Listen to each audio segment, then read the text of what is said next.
Hare Krishna. Don't equate the essential with the exclusive. Suppose a car driver is driving a car, and now the driver finds that there is no fuel. So, and when the driver has found oneself in trouble because of lack of fuel, then the driver, while driving in the future, makes sure that they carry a lot of fuel with them. And suppose they carry nothing except fuel. They don't carry any water, they don't carry any food with them, and they're going on a long journey. And then, when they start feeling thirsty or hungry, the fuel cannot help them at that time. If they drink the fuel, they will hurt themselves, they'll injure themselves, they may even afflict or kill themselves by that, depending on what fuel it is. So similarly, now for us to function in life, money is essential. Just as fuel is required for driving a vehicle, money is required for functioning in this world. At the same time, while money is essential, it is not money is necessary. It is not the only thing that is necessary. However, when we live in a world where everything is commercialized and monetized, often the lack of money seems to be the only thing that is obstructing us in our pursuit of happiness. We tend to believe that if only I had money, I would be happy. And such a notion makes us miserable. Such a notion makes us like a person who carries only fuel and nothing else. So when we let money become elevated from the level of the essential to the level of the exclusive.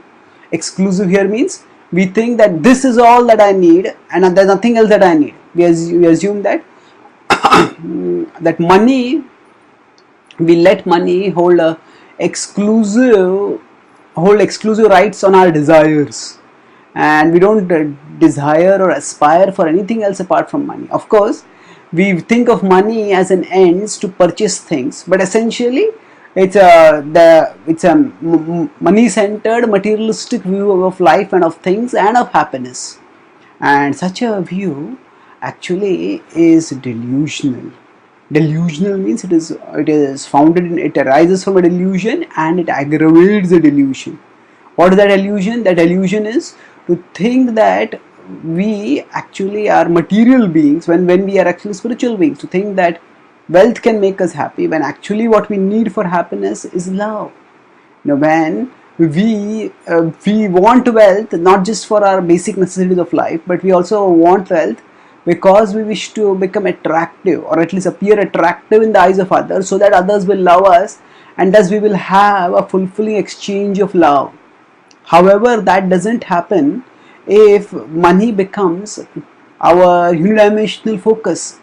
When money becomes our unidimensional focus, then even if we don't get what we are looking for, then at that time, even if we look for and don't get what we are looking for, at that time we find that even if we get the money or even if we don't get the money, we stay dissatisfied.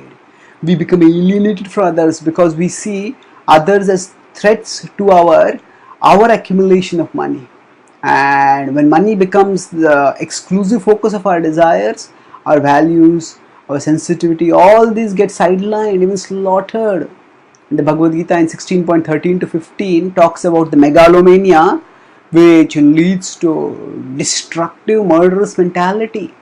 It explains in the 16.13 and 14. 13 says that idamadhyamaya labdham imam prapse manoratham